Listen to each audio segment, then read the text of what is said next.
Olá, turma, tudo bem com vocês? Eu sou a professora Cíntia, professora de História. Hoje nós vamos para a aula número 57 do 7º ano. E o assunto é Reações ao controle comercial, revolta do Maneta. Para o desenvolvimento desse assunto, temos os seguintes objetivos. Definir o que foram os movimentos nativistas, reconhecer a aliança entre Portugal e Inglaterra e a revolta da França com esta, e identificar os motivos e ações do conflito, ou seja, da revolta do Maneta. Para isso, antes de mais nada, já sabem, né? Tenha em mão seus materiais, você irá precisar do seu caderno de história para as anotações das principais informações, mas também para a realização da atividade ao final dessa aula, lápis, caneta e borracha, sem contar o livro didático, parceirão do nosso estudo. Muito bem, então vamos iniciar. Na aula de hoje, nós iremos estudar sobre mais um movimento nativista que ocorreu na história do Brasil colônia. Mas ainda vou retornar nesse conceito, que eram os movimentos nativistas. Conjunto de levantes, em que o objetivo principal, primordial, seria o protesto contra as atitudes de abuso da colônia portuguesa, aliás, da coroa portuguesa, como a situação dos altos impostos. Foram movimentos exclusivamente locais, sem objetivo, nesse primeiro momento, de se separar da colônia portuguesa. Mais tarde, por exemplo, Inconfidência Mineira é que vai pensar na questão da independência do Brasil. A Inconfidência, spoilerzinho, ela acontece lá no contexto da mineração no Brasil. Vai ter a questão dos impostos e daí vai aumentar pra caramba e a produção aurífera não está sendo suficiente nem para manter as pessoas que trabalhavam nela, muito menos para pagar os impostos devidos à coroa. Mas é só spoilerzinho, vocês entenderão futuramente. Hoje estudaremos então sobre o levante, que ficou conhecido como Motins do Maneta, ocorrido na cidade de Salvador, na Bahia. Motins ou Revolta do Maneta, tá? O que estava acontecendo? Qual foi o contexto anterior a esse conflito? Século XVIII. A Inglaterra estava se destacando como uma das maiores potências da região e ainda tinha vários acordos comerciais com diversos países, principalmente com Portugal. Portugal, ela tinha uma grande parte da América do Sul. Pensa, o Brasilzão, maior continente aqui da América, né? Onde os ingleses extraíam recursos para as manufaturas. E essa aliança que existia entre Portugal e Inglaterra era muito antiga, não era de hoje. Ela já datava ali da questão da Idade Média. E isso não era visto com bons olhos por alguns países. Vamos entender. A França, por exemplo, inimiga histórica da Inglaterra, Guerra dos 100 anos, Guerra dos 7 anos, entre outras, não estava satisfeita, não estava contente com essa aliança. E ainda ela tinha interesse econômico e comercial nessa colônia portuguesa aqui da América, aqui no Brasil. Lembrem-se que eles até tentaram invadir, formaram a França aqui, a Antártica, mas não durou muito tempo. O rei da França, Luís XIV, queria o trono espanhol, que seria um dos donos aqui da América, né?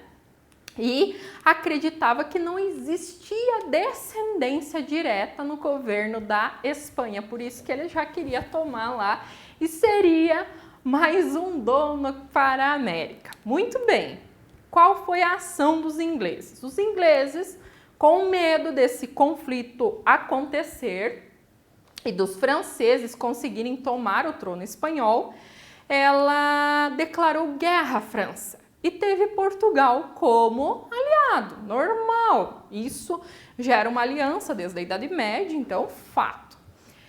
Como vingança, o governo francês enviou o corsário Jean-François no ano de 1710 para invadir e saquear o Rio de Janeiro. Olha como aconteceu. 1710, os franceses enviaram naus, embarcações, mas nessas embarcações eles colocaram bandeiras falsas da Inglaterra. Só que no começo os colonos viram, os ingleses, nossos parceiros, estão chegando. Mas eles acabaram percebendo por meio do ataque de que não seriam os ingleses, porque eles estariam nos atacando. Então a farsa foi descoberta e a invasão foi combatida. Porém, a França não desistiu desse objetivo, que era conquistar as terras daqui. Então, em 1711 foi enviado o almirante René para invadir o Rio de Janeiro com mais equipamentos do que naquele primeiro momento, em 1710. A invasão teve sucesso e a cidade do Rio de Janeiro foi tomada, saqueada, e ainda foi exigido um resgate de altíssimo valor, para vocês terem uma ideia. O rombo nas finanças em que a coroa portuguesa teve foi power. E isso fez com que a coroa elevasse várias taxas que seriam pagas pelos colonos para tapar esse rombo nas finanças portuguesas. Aí, o preço de alguns produtos sofreu aumento, as taxas do comércio de sal e do comércio de escravos foram elevadas.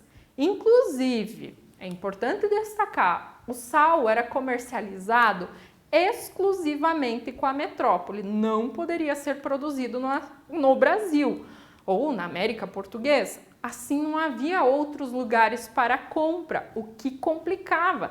Lembrem-se que o sal era importante tanto para temperar os alimentos, mas também para protegê-los, para preservá-los, para que não apodrecessem. O estopim da revolta, então toda essa situação já tá power, ruim pra caramba. Mas o estopim foi o decreto de uma taxa sobre todas as mercadorias exportadas pela colônia. Aí ocorrem dois conflitos, por isso revoltas ou motins do Maneta. Primeiro foi liderado por João Figueiredo da Costa, conhecido como Maneta. Não se sabe ao certo se ele era Maneta de verdade, porque poucos recursos, documentos se tem sobre o conflito. O que a gente tem é com base em material que está no livro didático, inclusive do projeto Araribá, da Editora Moderna, que vocês têm em mãos, muitos de vocês, não todos, né? Tem alguma coisa na internet. Outro líder também, Lourenço de Almeida, o juiz do povo. Eles vão nas ruas de Salvador e conquistam o apoio da população. E ainda com isso conseguem que não ocorressem as sobretaxas, esses aumentos abusivos para tapar o rombo que os franceses deixaram nas finanças portuguesas. Ao final desse primeiro conflito, os líderes não receberam punição alguma por parte da coroa portuguesa. Mas teve ainda um segundo momento do conflito, um segundo conflito, o motim patriota. Nós temos como líderes Domingos da Costa Guimarães, Domingos Gomes e Luiz Chaffé. Eles marcharam para o Rio de Janeiro junto às suas tropas, a fim do quê? A fim de combater o Guaitrão, que estava navegando em direção ao Rio de Janeiro para outra invasão. Se aquela invasão já tinha causado um rombo, mais uma complicava o meio de campo. Isso fez com que ele desistisse dessa invasão. Ao final, a coroa puniu os envolvidos severamente. Na próxima aula, falaremos sobre a Guerra dos Mascates, Outro exemplo também do movimento de uma revolta nativista, que não tem ainda esse sentimento de ser brasileiro e buscar a independência, mas está lutando contra os impasses com a coroa portuguesa, esse abuso, digamos assim, dessa autoridade em relação à coroa. Aqui, digamos que é uma sementinha de futuras revoltas que irão acontecer na colônia em busca, sim, da independência. Nesse momento, vocês devem realizar a atividade referente a esta aula com o propósito de revisar esse assunto e fixar algumas informações para que estas sejam utilizadas no entendimento de outros assuntos. Bons estudos a todos, até a próxima aula, um abraço e tchau!